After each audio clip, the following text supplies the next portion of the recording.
আসসালামু আলাইকুম। যে যেখান থেকে দেখছেন সকলকে নারী দিবসের শুভেচ্ছা।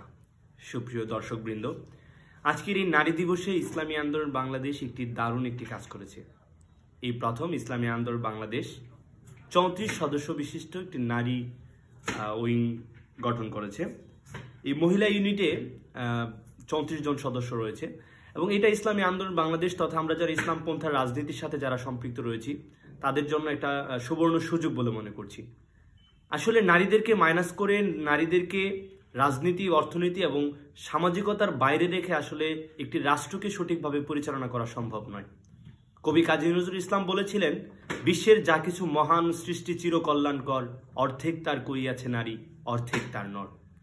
আসলে নর এবং নারীর যে একটা পারস্পরিক সম্পর্ক এবং যৌথ উদ্যোগে একটি রাষ্ট্র, সমাজ, পরিবার সফল কাম হতে পারে এবং তারই ধারাবাহিকতা ইসলামী আন্দোলন বাংলাদেশ এই জুলাই অভ্যুত্থান পরবর্তী তাদের যে রাজনৈতিক কর্মকাণ্ড, তাদের যে রাজনৈতিক পথ চলায় কিন্তু নারীদেরকে অ্যাড করেছে।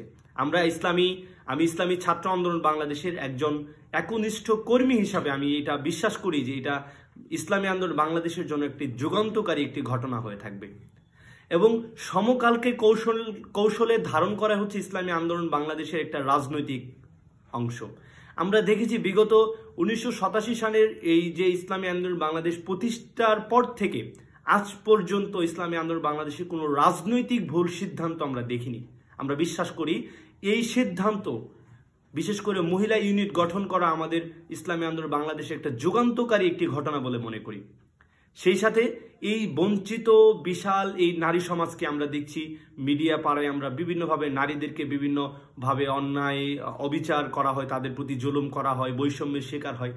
এই বৈষম্য যেন আর না থাকে এর জন্য নারীদের ভিতরে যে একটা নেতৃত্ব তৈরি করা, এটা কিন্তু একটা দারুণ একটি বিষয় বলে আমরা মনে করছি এবং ইসলামী আন্দোলন বাংলাদেশের এই কার্যক্রমকে ধন্যবাদ জানাই।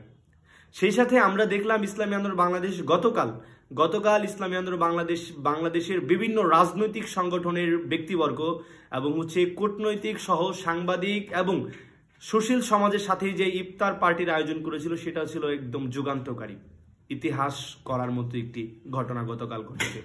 এবং ইসলামী আন্দোলন বাংলাদেশ যে প্রত্যেক দুই মেরুকে একত্রিত করতে পারে তাদের যে প্রোডাক্টিভ প্রোগ্রামগুলো থেকে আমরা দেখেছি, বিগত সময়ে দেখেছি যে আওয়ামী লীগ, বিএনপি সহ সব রাজনৈতিক দলকে একটা জায়গায় আনার মতো যে সংগঠন সেটি হচ্ছে ইসলামী আন্দোলন বাংলাদেশ। ইসলামী আন্দোলন বাংলাদেশের মহতারাম আমির সৈয়দ রেজাউল করিম পীর সাহেব চরমনায়ের দোয়া এবং নামাজের ইমামতির মাধ্যমে যেরকম রাজনৈতিক ব্যক্তিবর্গ এবং যে কূটনৈতিকরা যেরকম একই কাতারে কাঁধে কাঁধ মিলিয়ে নামাজ পড়তে পারে, ঠিক তেমনি আমরা বিশ্বাস করি যে অদূর ভবিষ্যতে ইসলামী আন্দোলন বাংলাদেশের নেতৃত্বে একটি রাষ্ট্র পরিচালিত হবে যেখানে ইনসাফ কায়েম হবে, যেখানে সত্যিকার অর্থে মানবিকতা যেখানে স্থান পাবে।